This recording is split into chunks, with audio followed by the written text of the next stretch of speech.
Hello everybody, and welcome back to my channel. My name is Patty, and the name of my channel is Bible Love Journey. If you're new here, welcome, and if you've been here before, it's good to see you again. I just wanted to get on here this morning and do a quick fun video. If y'all have watched my channel very much at all, you know that I love going to thrift stores and antique stores and things like that, and I'm rattling the sack over here if you hear a noise. But I was able to go to one of my favorite bookstores last week. It's a Goodwill bookstore, and that's all that's in this store is just books. They do have some DVDs and records, but it's pretty much just books. It's a really big store, and it's about 50 miles from here, so I don't go too often. But I was able to go one day last week, and I just wanted to show you what I found. And stay tuned to the end of this video because I am saving the best for last, of course. Usually I find devotionals and Bible study books and things like that, and that is a lot of what I found, and I'm just going to show them to you. They're all in great shape, which I usually kind of go through them and pick those out. And I do have another video that's entitled Goodwill Bookstore, I think that's the name of it, to tell you what I do with these books when I first get them home, how I clean them and take care of them. But this one is A Woman of Faith, and it's a 365-day devotional. This one is Devotions for the Hungry Heart, and it looks really good. It says Chasing Jesus 6 Days from Sunday, so it's got a really catchy title. This one is Glimpses of an Invisible God for Women, Experiencing God in the Everyday Moments of Life. And y'all, if you have a Goodwill bookstore in your area, I would really recommend them. You get such good prices. These books were all $3. And, you know, if you find them at a yard sale or something, sometimes you can get them cheaper than that. But this is a really good price. I got 2 books by Sarah Young, and I don't know if y'all are familiar with her. She has done the Jesus Calling book. It was really popular for a long time, and it still is. And then she has kind of branched out and done some others. This one is Jesus Lives and Seeing His Love in Your Life. And this one is Jesus Listens, Daily Devotional Prayers of Peace, Joy, and Hope. So I'm looking forward to both of these because I really enjoyed her others. And I was excited to find this one. This is Devotions from the Beach. And this has also been a series of devotional books. I have one, Devotions from the Mountains. Let's see, Devotions from the Front Porch, Devotions from either the kitchen or kitchen table, and Devotions from the Garden. And I enjoyed all of those. So I know this one will be equally as good. And these books are just in absolutely great shape. And this is one of the little scripture journals. I have seen a lot of these, and I have a few of them. This one is the Abide edition, and it's Romans. But these have the scripture written on one side, and then they have these lined pages on the other side for you to make notes or do whatever you want to do. Some of these little journals, I think, have blank pages on the other side. But these are really good for a Bible study group or to take with you. And these will fit in an A5 notebook also, just so that you will know that. And that makes them real easy to carry to a Bible study because you can just slip these and, you know, a notebook for your notes or whatever else you want to take with you. But these slip right into an A5 notebook, which makes them great. And one of the other things I found that I just thought was absolutely adorable is this one-year Bible. And I know y'all can't tell from looking at it, but this is a miniature version. And I'm going to say this is probably an A6 size. In fact, I probably have an A6 over here that we can slip this in and see. Let's look at this right quick. Yeah, this is going to be an A6 size. If I didn't have so much in here, we could just fit it right in there. But this is going to be an A6, y'all. So how cute would that be to take your one-year Bible with you in your A6? And just so you'll know, this is a regular size one-year Bible. It's not the same translation. It's an NLT, but they're all the same size. But you can see what a difference this is. And I know you're thinking, well, gosh, it's cute, but I probably couldn't read it. But it is readable. I can read this print without glasses. So that says something. We can kind of compare these, and there is a difference. Let me hold this where y'all can see it. You can see the difference there in the text size, but it still is readable. So I've never seen one this small. This was $2.99, and sadly it doesn't look like it's been used. I'm not seeing on it where it tells the font. It was $12.99 originally, so I'm not sure if this is something that is still available or not. It's the NIV. Looks like 2004 might have been the last copyright date on this. And it, but anyway, I've just never seen one this small, and I think that's cute, and I probably will be setting up an A6 with this in it just because it's too cute.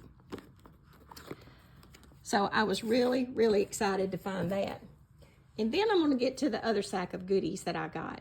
I love vintage. I love antique.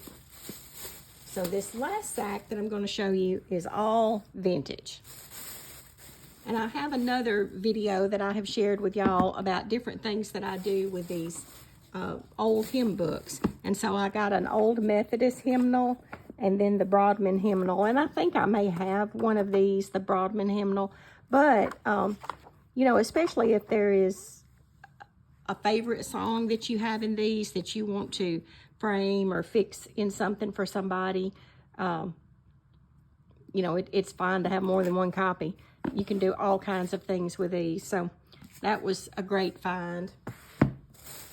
And this, it's just beautiful.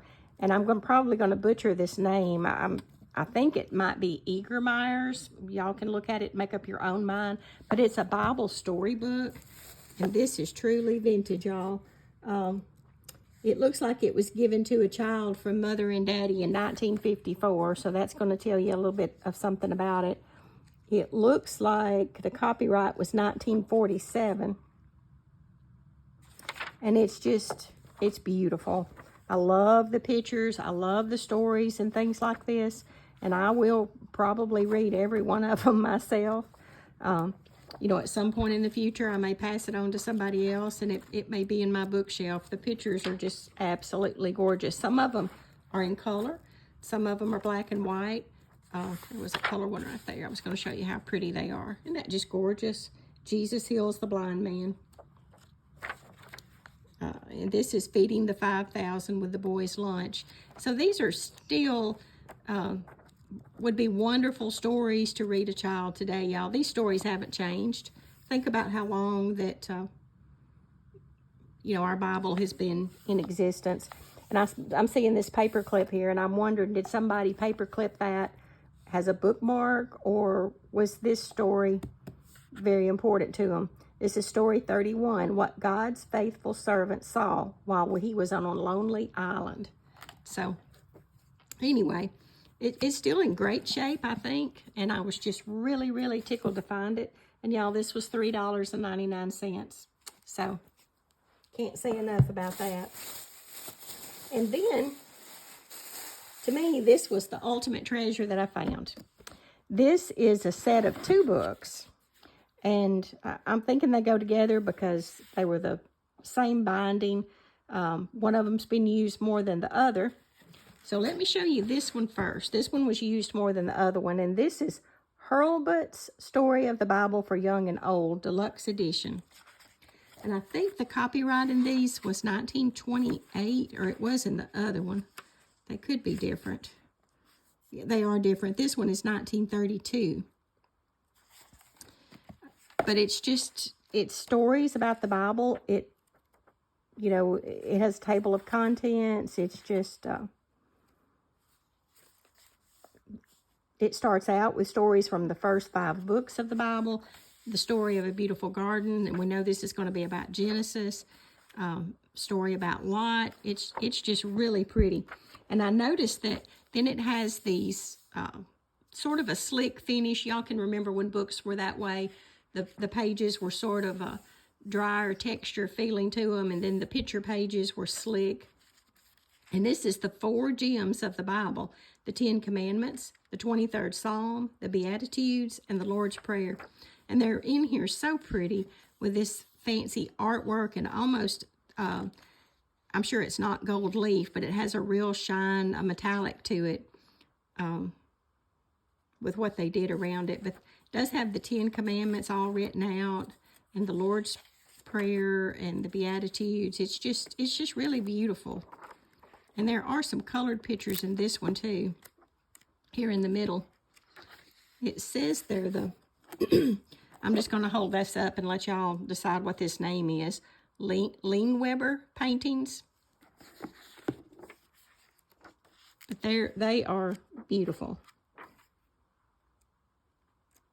Just absolutely beautiful.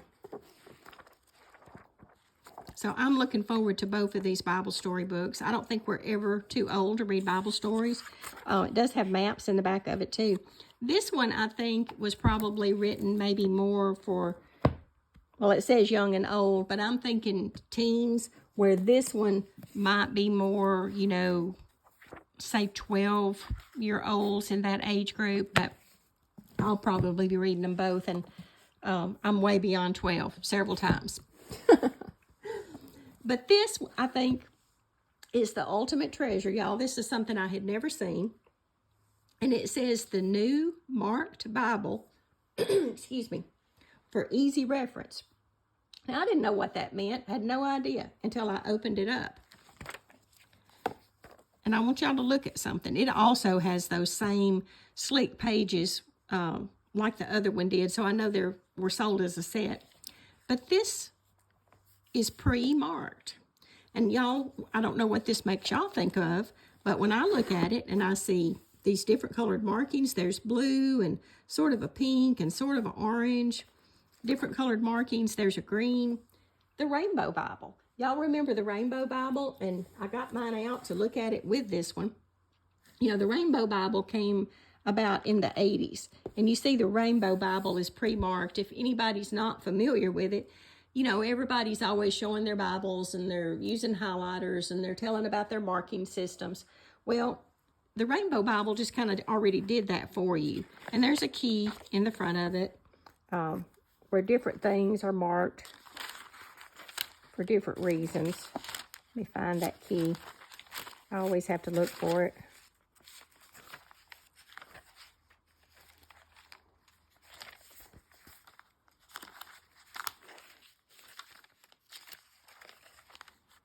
You know, they say it's always the last place you look. But this is the key for the Rainbow Bible. You know, it has this light purple for God, darker purple for salvation, sin, evil, love, family, prophecy, history, discipleship, commandments, faith, and outreach. And so all of the verses in this Bible on those subjects are pre-marked for you. So if you're looking for something in particular, you can just kind of go through there. And this particular one, the copyright date is 2017, but it came about, I believe it was in the mid-80s is when the Rainbow Bible came out. So who knew that in 1928, which is the copyright date on this one, there was I guess we could call it a prequel to it, to the Rainbow Bible. You know, I'm sure there were a lot of these published. You know, who knows what happened to them, but I've never heard of it before, which, you know, I'm no Bible expert by no means, but I've looked at quite a few. And another really cool thing about this one, it talks about the center column references and tells you exactly how to use them. It has a reading calendar so that you can read the Bible in 1 year. And I didn't even know, you know, that they were doing that back then. And it tells you where to find different things in the Bible. And then it has their color code. Let me find it in this one.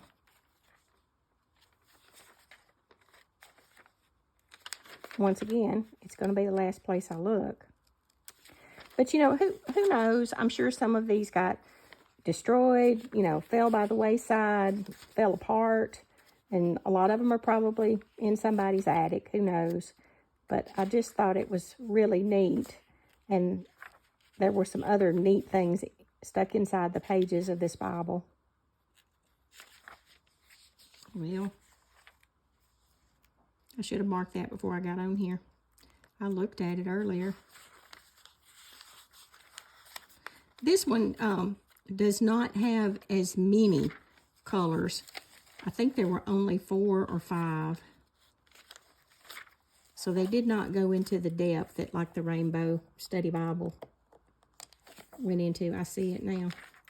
It's right here on the front. It has salvation in red, the Holy Spirit in green, temporal blessings in sort of a orangey color, and prophetic subjects in purple.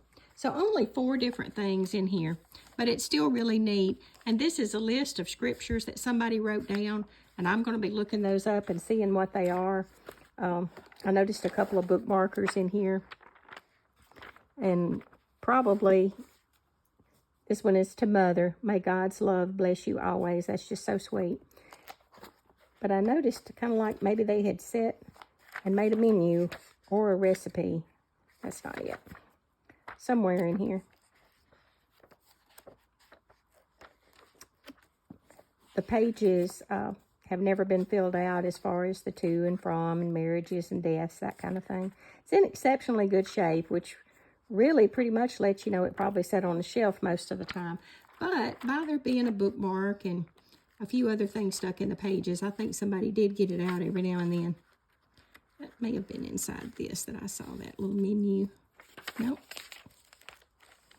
Anyway, somebody had wrote out, I think it was like pot roast, and I can't remember exactly what it was, but they had written out a little menu on a sheet of paper and put in here. And I always leave those things inside when I find one. I don't know if y'all are blessed enough to have some vintage Bibles, some old family Bibles. I have my mother's, and I have one that was my grandmother's. But, you know, we just don't have that many family Bibles, and I think they're a treasure to hang on to if you have them and pass them down to your family. I kind of started collecting old Bibles several years ago. We have some mini storage buildings, and, you know, when somebody moves out, you have to clean things out, and they just leave things, and I ended up with a box of Bibles. You know, I would clean one out, and you know, some things, of course, you just have to haul off and throw away, and some things I would give to the Salvation Army, the Goodwill, things like that.